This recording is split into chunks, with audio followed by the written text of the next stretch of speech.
people ask like, oh, why are you so dark? Or like, why you cannot be lighter? Or do you ever think of bleaching your skin a little bit, tone it up a little bit?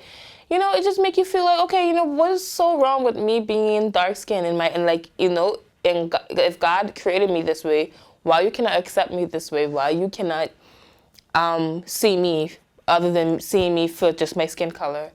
I've known Zoe all my life. I consider her a sister almost. I've known her from birth to now, and we were attached to the hip growing up. And I admired Zoe for her beauty, her humor, and her bubbly personality that allowed her to talk her way out of anything. Though, what I started to realize throughout our years of life spent together is that Zoe and I don't look like sisters. The main difference being that Zoe is a dark skinned woman. And for that difference, Zoe was treated poorly. Colorism is defined as a form of prejudice or discrimination against individuals with a dark skin tone. Thus, Zoe's darker skin was treated as something that needed to be fixed. And she would be encouraged to use a number of beauty products, even to the detriment of her own physical and mental well being.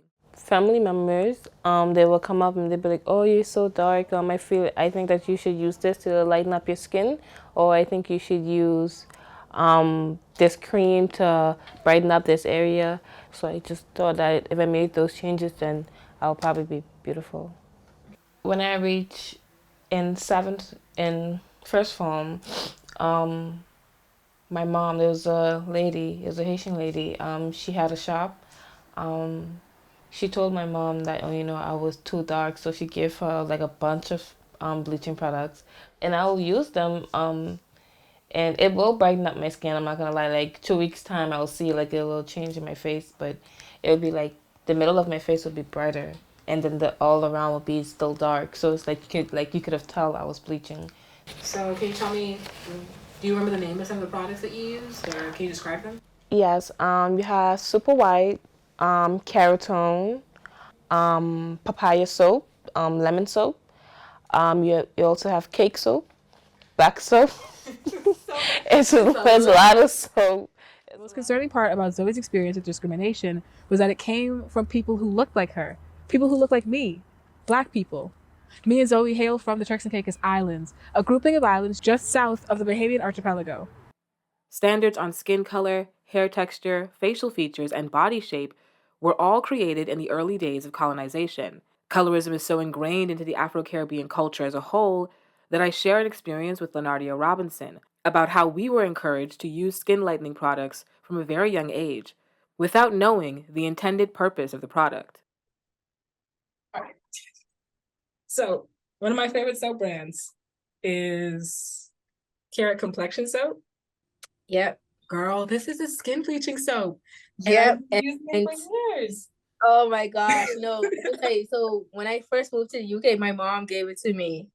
And I've been using that religiously. I was like, yeah, this is a good soap. I'm smelling good, looking good, skin getting clear. And then she even messaged me, should I send you another carrot soap to bleach your skin? I said, what? I was so like, you could tell because when I went home in 2020, I was so pale, like I was so light. I was so like I needed to go home to get a tan, but I was really light. And then when she told me that, I didn't feel like I wasn't like, oh my gosh, I really didn't know I was doing. So immediately I just stopped using the soap because I was like, I don't want to look like pale, too pale. Like it was just I look like I ain't got no blood in me. But our generation isn't the only one reeling with the impact of colorism. My mother shared her stories about growing up in a world that often saw lighter skin as being one of privilege, with colorism heavily impacting her family dynamics. Gorgeous Smiley. Smiley was always um, brown skin, light skin, and Smiley had gorgeous hair. For us, it wasn't so much about the color. We loved how she looked, but we loved her because of who she was. His mommy always felt that she had a bit of a tense relationship with her sisters-in-laws. And so she recalled one time how one of the sisters said to Daddy, how come your daughter is the one with the color and the hair? He wasn't going to let anybody, even his own sisters, talk down to or about his children. Or he loved his Bev. He was protective of her because I suspect because of how his sisters reacted about Smiley. Though skin color is a primary target for expressing the preference for a more colonial beauty standard, It can also be reflected in texturism, or a prejudice towards Afro hair and a preference for loose curls and straight, manageable hair. I find that people are embracing their own natural curl instead, whereas once upon a time they wanted to like blow it out or iron comb or, you know, tongue it. So you had more of that European blow wave look. Okay, so you've got your coils, your curls, your loose curls, and then obviously your more straighter hair.